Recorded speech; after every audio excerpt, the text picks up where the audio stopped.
Саморазвитие сейчас модно. Даже у нас, детей, нету ни минуты свободного времени.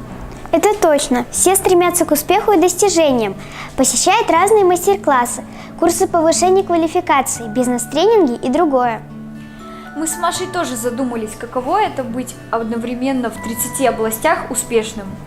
И сегодня мы познакомимся с бизнесменом, бизнес-тренером, доктором психологических наук, основателем Международного центра развития человека САМО Саидмуродом Давлатовым.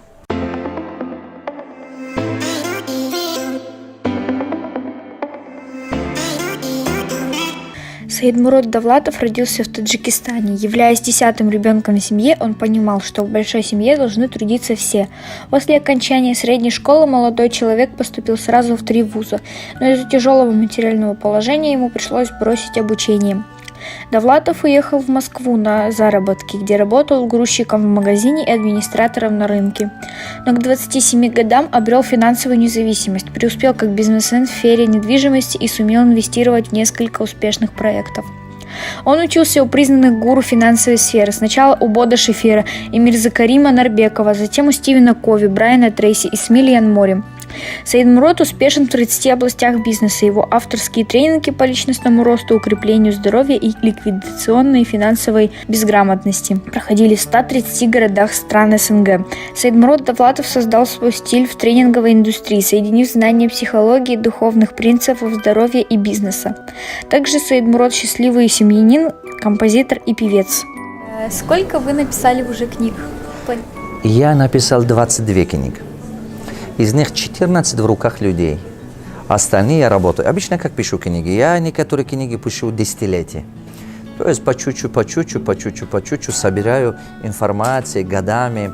А потом это советы, то, что я собрал, даю иногда людям, посмотрю, что работает, что не работает. А когда я убеждаюсь, что это реально работает, тогда это его привяжу в книги. Почему сейчас очень модно саморазвиваться? Время поменялось, и одна профессия на всю жизнь теперь больше не будет. Если человек, например, будет только ориентироваться на одну профессию, например, стал врачом, или стал там, не знаю, учителем, или стал инженером, или бухгалтером, одна профессия на всю жизнь, теперь это не работает. Раньше, когда наши родители были, это была стабильность. Сейчас время быстрее меняется, технология быстрее меняется, и меняется сама культура ведения каких-то либо специальностей и так далее. И человек, который постоянно учится, он адаптируется к жизни. А если он не будет постоянно учиться, он остается невостребованным. Кем вы мечтали стать в детстве? Ой, честно скажу, я действительно с детства мечтал стать писателем. Потому что я видел, что когда ты хорошие книги пишешь, это полезно. Я читал много классиков. Я читал Умар Хайяма, есть такой классик. Я читал Рудаки, это персидские классиков. Ломоносова читал, Максим Горький читал, Шекспира почитал, Толстого почитал. Я много-много классиков почитал в детстве. И я очень хотел быть успешным человеком и хотел писать книги. И с самого детства. Я хотел путешествовать по всему миру, и поэтому подсознательно выбрал такую профессию, которую постоянно путешествую. Ну, правда, иногда, когда был в школьные годы, тоже мечтал стать летчиком. Как-то потом понял, что это несовместимые, и вот так формировалось. Это помогло мне быть реализованным, поэтому я пишу книги. Я хочу оставить после себя что-то хорошее.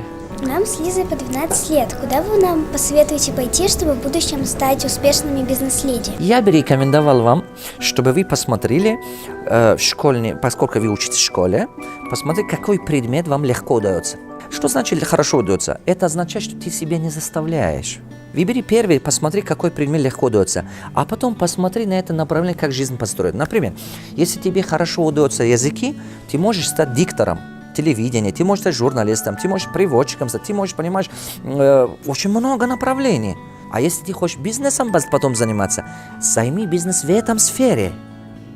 Например, если ты языки хорошо понимаешь, открывай бизнес, языковой центр, открывай бизнес редактурный и так далее, обучай ораторское искусство и так далее. Море направлений. Огромное количество. Это правда. Но надо сначала понимать, что является твоей сильной стороной.